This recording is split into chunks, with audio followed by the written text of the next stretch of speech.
Okay. Um, let's start with. Está bien, comencemos con esta filtración del chat de Signal.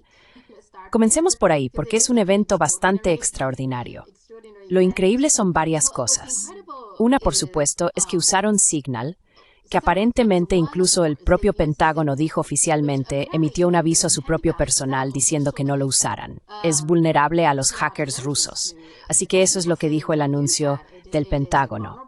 Y luego, todo este tiempo tienen una reunión que se suponía que era de 17 personas, pero había 18, ya sabes, con uno extra, y nadie se dio cuenta de eso. Correcto. Me parece bastante extraordinario. Fue Mike Walzer quien lo trajo. Y no solo no lo pensó dos veces, sino que nadie más durante la reunión lo hizo tampoco. Y luego, cuando sucedió todo esto, parece que nadie sabía lo que había pasado hasta que él mismo escribió sobre ello. Así que todo esto, podemos decir que es una grave violación de seguridad, ¿no es así? Can we say it's a serious security breach, isn't it?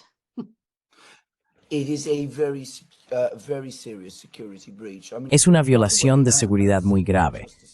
Quiero decir, por cierto, Signal, solo para decirlo, fue originalmente un sistema ruso.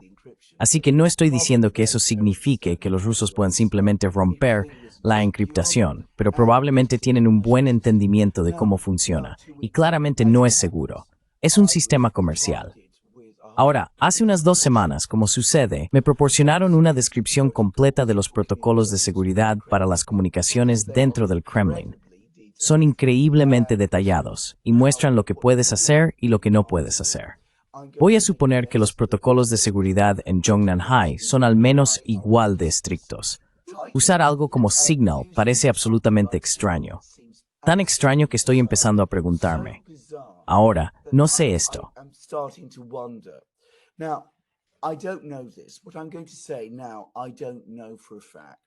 Lo que voy a decir ahora, no lo sé con certeza.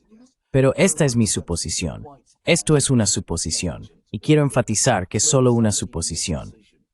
Pero me pregunto si esto fue tan negligente como parece. Si alguien tomó la decisión de filtrar información sobre esta reunión a Jeffrey Goldberg.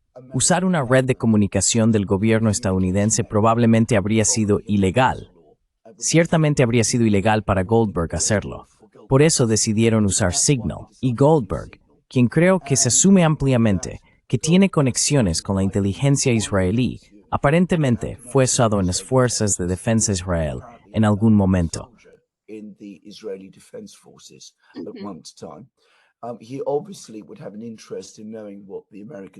Obviamente, él tendría interés en saber qué estaban haciendo los estadounidenses en Yemen y quién estaba a favor y quién en contra. Y básicamente estaba allí para seguir la discusión de esa manera, para que Jerusalén pudiera estar informada.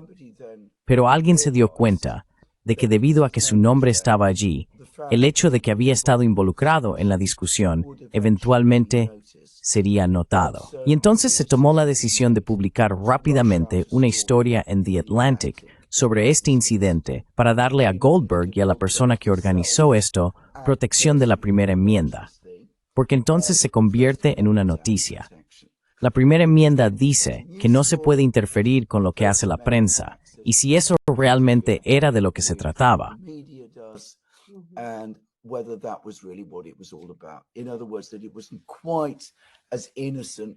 En otras palabras, no fue tan inocente y mera incompetencia como parece. ¿Y quién hizo esto? No lo sé. Pero dado que vino de Mike Walsh, apunta a alguien dentro del Consejo de Seguridad Nacional. Esta es mi teoría al respecto. Pero dejando eso de lado, no puedo imaginar que si algo así se hubiera intentado en el Kremlin o Jongnan-hai, alguien no lo hubiera notado de inmediato. Habrían dicho un momento, ¿qué estamos haciendo usando Signal? ¿Y quién es este tipo Goldberg? ¿Y qué está haciendo aquí? Creo que se puede dar el tipo de giro que acabo de hacer, pero no altera el hecho de que parece una falla de seguridad extremadamente grave. Sugiere un gobierno que básicamente está dirigido por aficionados.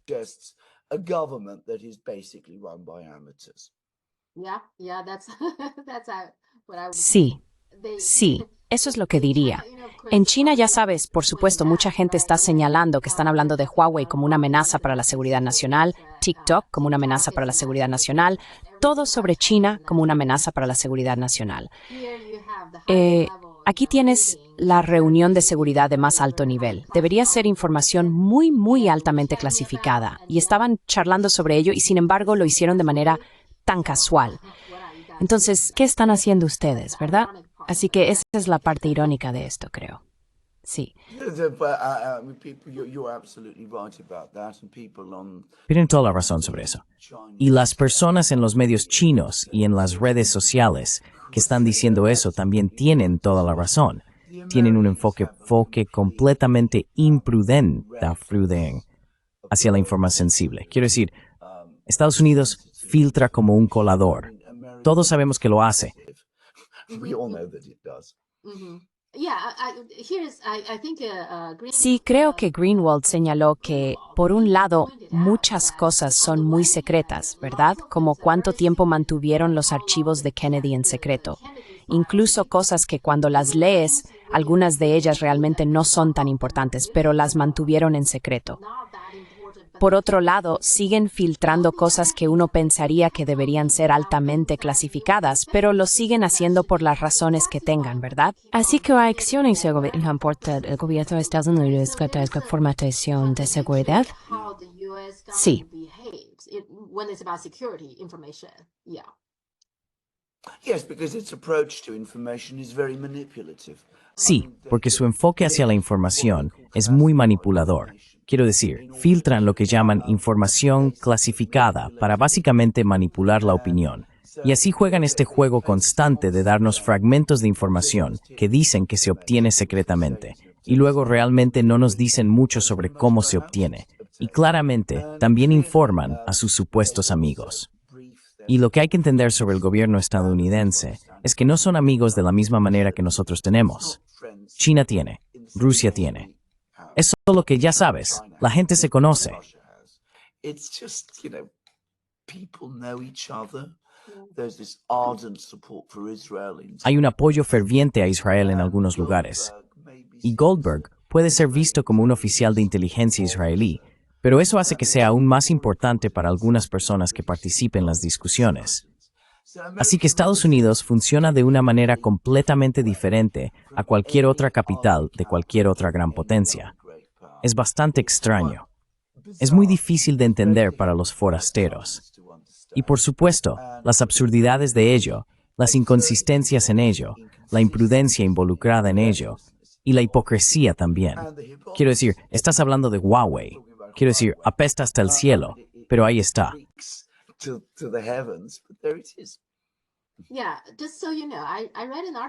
Sí, solo para que sepas, leí un artículo no hace mucho sobre cómo desmantelaron y desmontaron las estaciones base de Huawei. Resulta que Huawei ya tenía construidas entre 5.000 y 6.000 estaciones base en los Estados Unidos, cuando se implementó esta prohibición sobre Huawei. Así que el gobierno, creo que fue la primera administración de Trump, estaba dando algo de dinero a las compañías de telecomunicaciones, porque era un costo para ellas desmontar las estaciones base de Huawei y tenían que construir nuevas, ¿verdad? Y ese dinero se agotó rápidamente. Así que cuando estaba leyendo el artículo, probablemente hace 6 meses, solo se habían desmontado entre 300 y 400 estaciones base.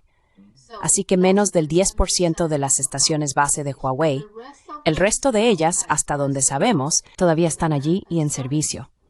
Así que realmente no pueden creer que esto sea una seria amenaza para la seguridad nacional, si esa es la actitud. Así es como implementan esta prohibición, ¿verdad?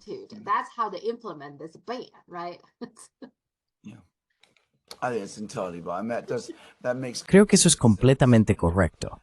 Eso tiene mucho sentido para mí. Quiero decir, mucho de lo que sucede en Occidente ahora son solo políticos, personas que tienen muy poco entendimiento de estas cosas, tomando decisiones, redactando órdenes, sin realmente pensar mucho o por mucho tiempo en lo que exactamente están haciendo.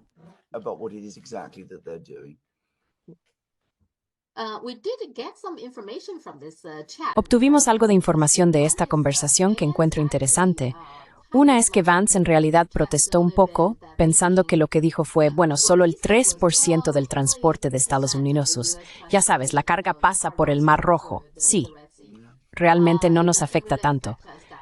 Por otro lado, los europeos, el 40% de su carga pasa por el canal de Suez. Entonces, ¿por qué estamos haciendo esto por los europeos? Así que él está en contra de este bombardeo, ¿verdad? Y luego Pete Hegseth dice, bueno, todavía necesitamos hacer eso. Y parece que al final acordaron que los europeos necesitan pagar por esto o algo así. ¿Cuál es tu opinión sobre eso? What is your view on that? Well, it was a completely Bueno, fue una discusión completamente frívola, una decisión tan importante. Nos dicen que el presidente ya ha tomado la decisión, pero fíjate que ni siquiera está participando. Todos se juntan, todos proponen, ya sabes, ideas improvisadas. Nadie realmente se sienta. Quiero decir, nuevamente muestra lo completamente amateur que es el gobierno estadounidense. Y por cierto, no creo que sea diferente con ninguna otra administración. No creo que las cosas estuvieran más organizadas bajo Biden o Clinton o Bush o los dos Bush o Obama o cualquiera. Quiero decir, estas son solo decisiones tomadas sin ninguna consideración real o sin ningún pensamiento adecuado. Vance, quien me parece la persona más inteligente en la sala, dice, creo que esto es un error, pero es muy reacio a oponerse al consenso. against the consensus. He says that he will go along with the consensus. Él dice que seguirá el consenso. Él plantea este punto sobre, ya sabes, son los europeos los que se benefician, no nosotros. Entonces, ¿por qué les estamos permitiendo aprovecharse de nosotros? Lo cual es un punto, pero seguramente no es el más importante o relevante sobre todo este asunto. Quiero decir, de nuevo, no puedo evitar pensar que la gente en Jongnan High y el Comité Permanente y el Politburo y todo lo demás y la Secretaría y todo eso están leyendo y observando esto. Dirán, ya sabes, ¿es este el tipo de gobierno con el que tenemos que tratar? Quiero decir que toman decisiones como esta, básicamente pensando sobre la marcha. Debe ser muy, muy preocupante. Habrías esperado al menos una semana de discusiones sustantivas y detalladas, oficiales militares convocados, una visión realmente adecuada sobre cómo se hace esto. Pero no, en Estados Unidos las cosas no se hacen de esa semana. Ya no. In America, things are not done that way. Not anymore.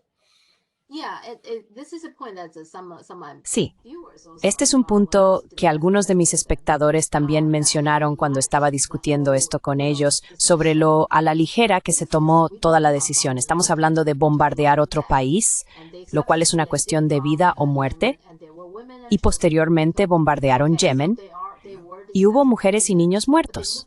Bien, entonces estaban discutiendo sobre vida o muerte, pero se tomaron todo el asunto muy a la ligera.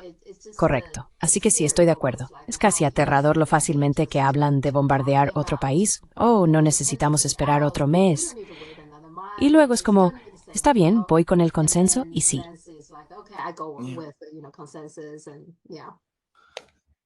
Absolutamente. Y luego se usan emojis y todo eso. Quiero decir, todo un comportamiento muy inapropiado. Pero como dije, no creo que sea diferente con nadie más. Por cierto, tampoco creo que sea muy diferente en Londres. Un segundo. Una cosa más es cuánto desprecian a los europeos, lo cual es interesante. Esto es lo que dijo J.D. Vance, simplemente odio rescatar a Europa de nuevo. Y Pete Hegseth dice, comparto completamente tu desprecio por los europeos aprovechados. Es patético. Los europeos, quiero decir, hablaste de esto la última vez, ¿verdad? Que Trump piensa que los europeos son simplemente aprovechados y receptores de bienestar, como ese tipo de... También los menospreciaba, y aparentemente su equipo de seguridad nacional piensa de la misma manera.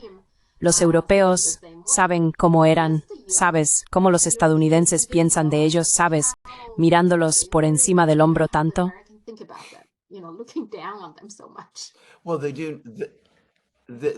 Bueno, lo hacen ahora, o al menos lo hacen cada vez más.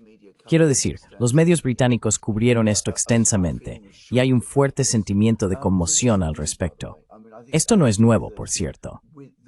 Quiero decir, creo que ha habido una corriente de pensamiento de larga data en los Estados Unidos de que, ya sabes, los europeos están aprovechándose de los Estados Unidos. Lo que esto nunca reconoce es el sucede en que Europa ha sacrificado sus propios intereses al seguir adelante todo el tiempo con lo que los estadounidenses han estado haciendo.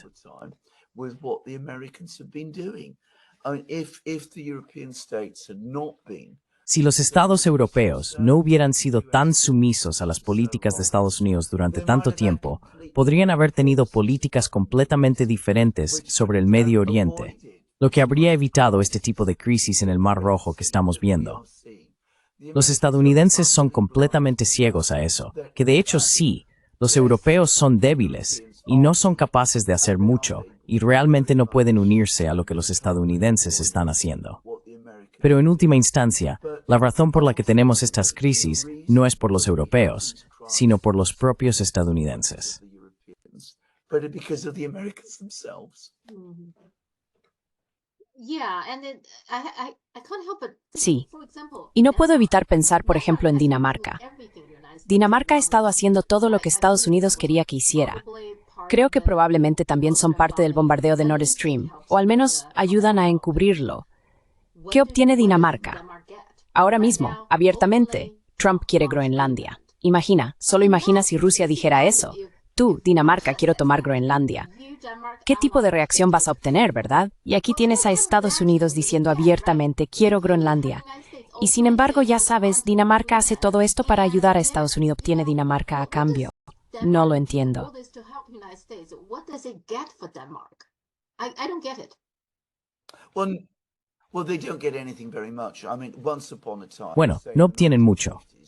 Quiero decir, en algún momento, digamos en los años 50, se podría argumentar que había mucho valor en la relación para Europa, al menos para Europa occidental.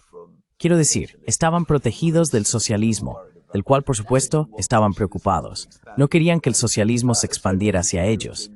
Ciertamente, la clase media europea se oponía al socialismo, así que los estadounidenses los protegieron de todo eso. Estados Unidos organizó un auge económico en Europa en los años 50, porque necesitaba que los europeos fueran ricos para que pudieran resistir mejor al socialismo y todo eso. Así que en ese momento, se podría argumentar que había un beneficio mutuo en la relación.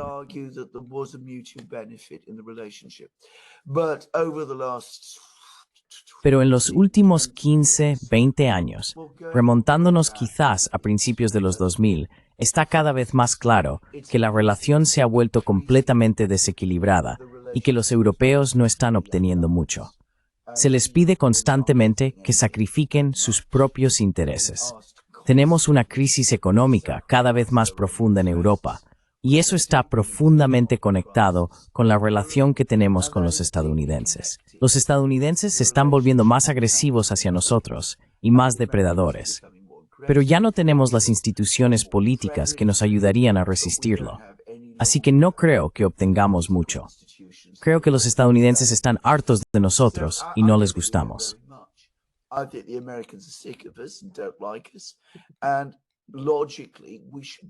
Y lógicamente, nosotros también deberíamos hacerlo. Deberíamos decidir mantenernos por nuestra cuenta, redescubrir la diplomacia, comprometernos con Rusia, obviamente, porque es nuestro vecino, y comprometernos con China, porque es la potencia económica y tecnológica en ascenso. Podríamos hacer todas estas cosas en tiempos pasados, cuando éramos liderados por verdaderos líderes, personas como Charles de Gaulle, por ejemplo, quien fue el primer líder europeo importante en establecer relaciones diplomáticas con China en la década de 1960. Cuando liderados por personas así, habríamos aprovechado esa oportunidad. Hoy, no podemos porque tenemos personas que ya no son líderes en ningún sentido significativo.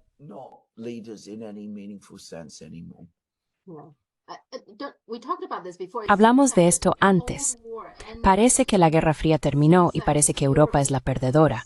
En última instancia, Europa es la perdedora en el final de la Guerra Fría, ¿verdad? Yes.